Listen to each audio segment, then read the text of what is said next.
Welcome to 5 Minutes with your host, Boyd. Our guest today specializes in communication. Please help me welcome Dr. Jonelle Felix.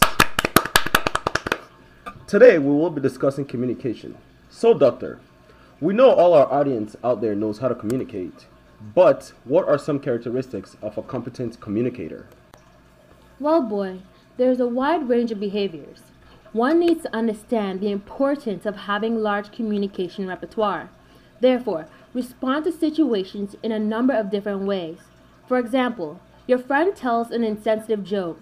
You can either hint your discomfort, hoping they get the point, or you can explain to your friend why the joke offends you. You heard it for yourself, folks. It's either you say it or you don't. So, Doctor, how does one decipher between the right words and attitude to use at a certain situation? It's really about the ability to choose the most appropriate behavior. Oh, I was going to tell you a funny office joke, but I guess this isn't the right time. You can save it for after the show. It's basically about choosing the right way to respond. There are three factors. There's context, goal, and knowledge of person. In context, it really tells us the time and place. Doctor, can you please expand on that with an example? Well, Boyd, I wouldn't expect you to go to a soccer game and sit in the middle of the field. Okay, that sounds reasonable. So what's goal and knowledge of person? The goal and knowledge of the person goes hand in hand. They shape the way you approach a situation. For a better example, let's turn to our live feed.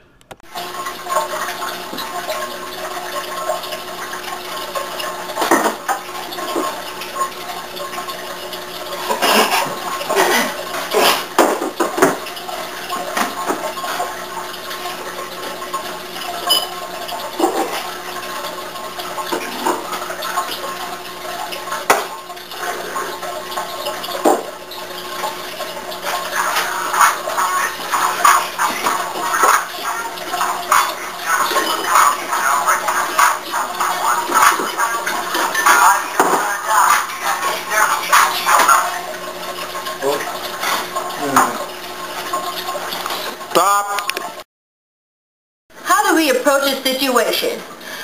We attack goal and knowledge of person. I must stop my lab partner from drinking this chemical mix. Should I 1. Say nothing and risk injury? 2. Hint at him? Or 3. Tell him.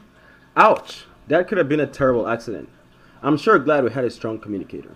So, Doctor, I've been told many times I lack cognitive complexity. What does that even mean?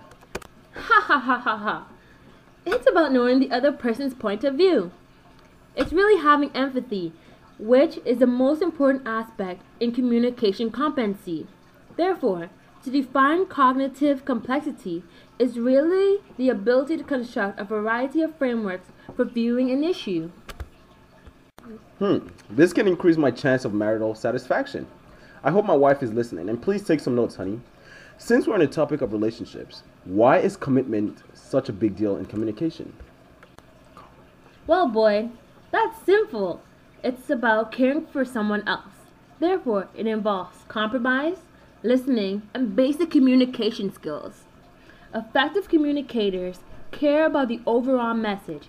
They appear concerned, and they know the subject. No wonder commitment is so hard. It takes time. Ha ha ha ha. So, Doctor, what are some skills at performing behaviors, and how do we put our plan into action? To get our plan into action, there are 4 basic stages. In stage 1, there is the beginning awareness, the point at which we learn a new way of behaving. Then there's stage 2. It is the awkwardness, the difficulty of learning the skill. Then we move on to stage 3, which is skillfulness.